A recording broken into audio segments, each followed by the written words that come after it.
Hey guys, just before the video starts, I want to announce that we're getting close to 1,000 subscribers. Once we hit this milestone, I'm going to do a Q&A, and I'm taking questions now. So comment down below if you want to ask me a question about myself, the channel, or anything else. Also, let me know in your comment that it is for the Q&A, and if I can get enough questions, I'll make this Q&A happen. Also, let me know if you don't want me to show your account name too, and I can make that work. Anyways, thanks for listening and enjoy the rest of the video. The skill tree system in Skyrim gives the player an almost infinite amount of possibilities when creating a build. Now, some builds are definitely better than others, but the key to creating any successful build is choosing the right perks. Some of those perks are definitely better than the others. In this video, we'll go through every skill tree in the game, and we will point out the worst perk that skill tree has to offer. So what makes a perk good, or in this case, bad? Well, a good perk would provide a major boost to your efficiency in whatever skill you're trying to upgrade. The best perks in the game provide a big impact in your overall gameplay as well. So in this video, we're going to look at perks that don't really do much and that aren't really worth a skill point. These perks are either extremely situational, ineffective, or just boring in general. Just as a quick side note, we will only be considering the actual perks themselves, not to what the perk opens up when it's unlocked. If we were to consider that, then things would be way too complex to actually rank. This video is just for fun anyways, and it shouldn't be taken too seriously. Let's start. Starting with Alchemy, we have Snake Blood. Now, first up we have Alchemy. The Alchemy skill tree is a very strong skill tree. It allows you to create incredibly strong potions to help you on your adventure. However, there is one underwhelming perk in the skill tree. The perk I'm talking about is, of course, Snake Blood, which gives you 50% poison resistance. That sounds alright, but it really isn't, because there aren't that many opponents in the game that apply a large amount of poison. In fact, I can't even name 5 off the top of my head. There are also other ways to get poison resistance too, such as wearing jewelry or drinking potions. Not a useful perk in my opinion, and it doesn't help that it requires a skill level of 80. Now, with Alteration, we have Magic Resistance. Magic Resistance isn't a totally useless perk, but there are way better options to block spells in the game. For example, casting a simple ward spell would block all magic damage. If you don't have a whole lot of magicka to be spending on wards, you can just use the unique shield Spellbreaker instead. Check out my video where I rank the Daedric artifacts to learn more about that shield and how useful it is. Another great option is to use magic resistance potions, enchantments, or jewelry. Overall, magic resistance is an okay perk, but frankly, it's not the most useful. Now, for Archery, we have Hunter's Discipline. Archery builds are probably the most popular build in Skyrim, and for a good reason too. This skill tree is designed to make it a lot more fun and effective to snipe people from afar. However, the worst perk in my opinion is definitely the Hunter's Discipline perk. This perk allows you to retrieve twice as many arrows from enemies you kill with a bow. That sounds nice at first, until you realize that arrows are literally everywhere in Skyrim. You can get literally thousands of arrows just by playing through the Civil War questline, and they're incredibly easy to craft as well. Every time I make an archery build, I've never had the issue of running out of arrows. Bound Quiver from the Necromantic Grimoire creation is also an option if you do end up running low on arrows. Now, for block, we have Block Runner. The block skill tree has a lot of great perks that make shields super effective in combat. However, the worst perk in this tree has to be Block Runner. Block Runner lets you move a little bit faster while blocking with your shield. This seems really good at a first glance, but it's practically useless. There's already a perk in the skill tree that reduces blocked arrow damage to 0, and the Daedric artifact Spellbreaker fully blocks spells too. There's no real reason to close the gap quicker against ranged enemies.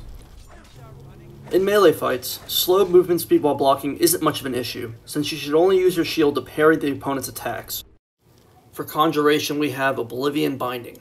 Oblivion Binding makes it so that bound weapons will send Oblivion summons back to Oblivion, and will turn raised summons to fight for you. The main problem with this perk is that Atronachs, Familiars, and Daedra are relatively rare in Skyrim, and they aren't difficult to defeat.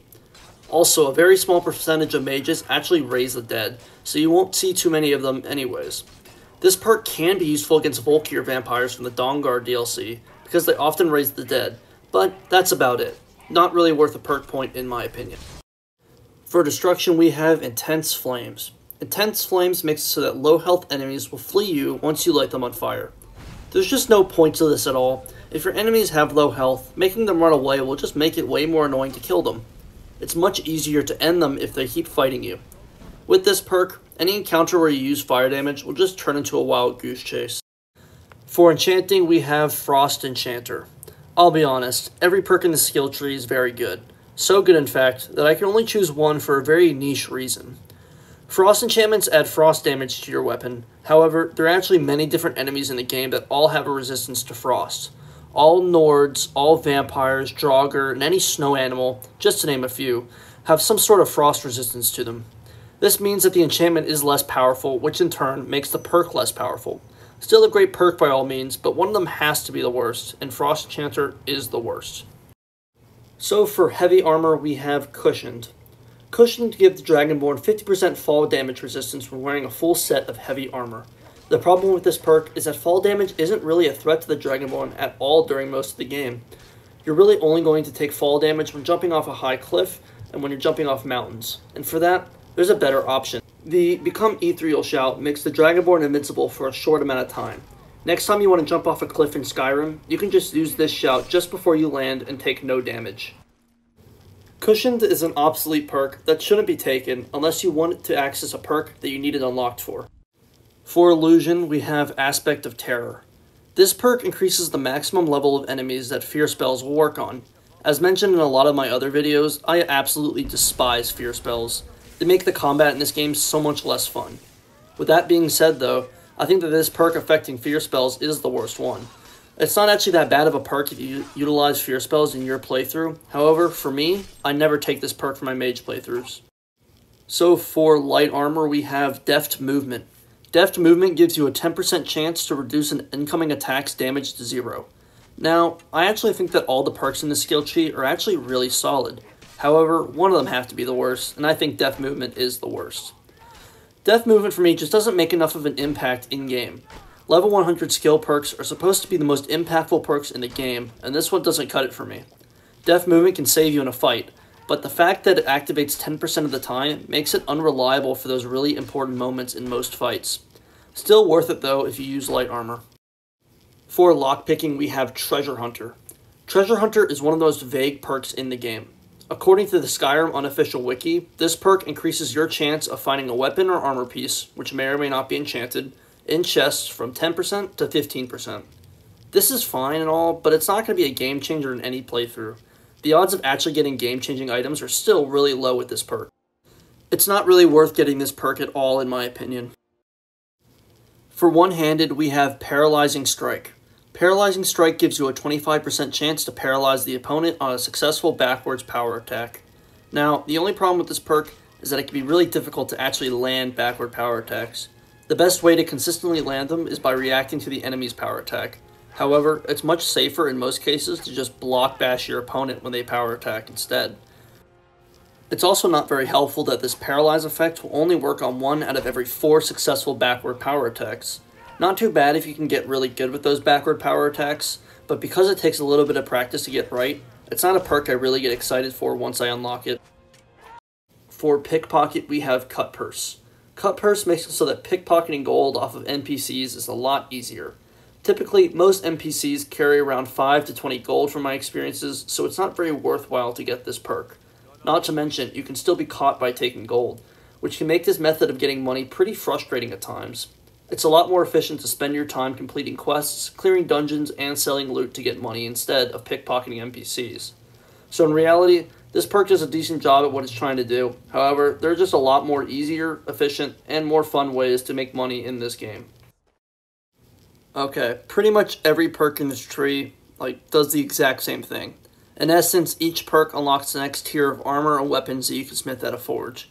However, some perks do actually unlock special features in the game that you may not be aware of. For example, Dwarven Smithing allows you to melt several different types of Dwarven scrap metals into Dwarven metal ingots. I just feel like Advanced Armors is the most underwhelming perk in this tree. Most of the stuff that you can make with this perk are pretty common everywhere in the game. Not to mention, it's the only perk in the skill tree that does not unlock any new weapons for you to craft, just armor. So for Sneak, we have Lightfoot. Lightfoot makes it so that you can't trigger pressure plates. To be honest, this perk isn't that bad, but like some of the other skill trees in this list, The other perks are just so much better, and this one just happens to be the worst. Most pressure plate traps in Skyrim are easy to spot, and most of them won't kill you instantly. Pressure plates are also somewhat uncommon in the game. Still, this perk is very good, it's just the worst of a very good selection. For speech, we have Intimidation. Intimidation makes any intimidation speech option twice as successful. During your adventure in Skyrim, you will likely find situations where you may have to convince someone that you aren't someone to mess with. However, you won't find yourself in those situations too often. I often find that this intimidation speech check isn't very useful at times. From my experiences playing the game, I've never regretted missing out on this perk. When you do find intimidation options, you will also likely find other options like persuade or even a small bribe that will help you get through the interaction well enough. This perk doesn't come into play enough during a playthrough to justify spending a perk point in my opinion. For restoration, we have Necromage. Necromage makes your spells more powerful against the undead. This is just another case of where this perk is just the worst out of a really good skill tree. This perk is absolutely worth it if you utilize other offensive schools of magic such as Destruction or Conjuration. However, it's not really worth it if you have like a Paladin type build instead where you use a sword and Restoration. Also, it doesn't help that this perk is only good against the undead.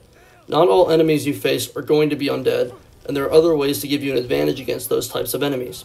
However, this perk is absolutely a really good choice for those who use other spell types. Alright, and finally, for two-handed, we have Warmaster. Just like Paralyzing Strike in the one-handed tree, Warmaster provides a 1 in 4 chance to apply a Paralyze effect on a successful backwards power attack. I won't go too much in detail for this one, since it's here for the same reason that Paralyzing Strike is. The problem with the spell is that it can be incredibly difficult to land a backwards power attack. Not to mention, two-handed backwards power attacks are slower to land, and they cost more stamina than one-handed power attacks. On top of that, it's still a 1 in 4 chance for the effect to activate, so you need to be lucky to utilize this perk for its full potential. We are finally done. This list is probably going to be somewhat controversial, so I just want to reiterate that this video is all my opinion and it's subjective, so if you think that any changes should be made to this list, comment them down below. Also, don't forget about the Q&A. If you've enjoyed or possibly learned something from this video, please leave a like. Also, consider subscribing if you want to see more Skyrim content in the future.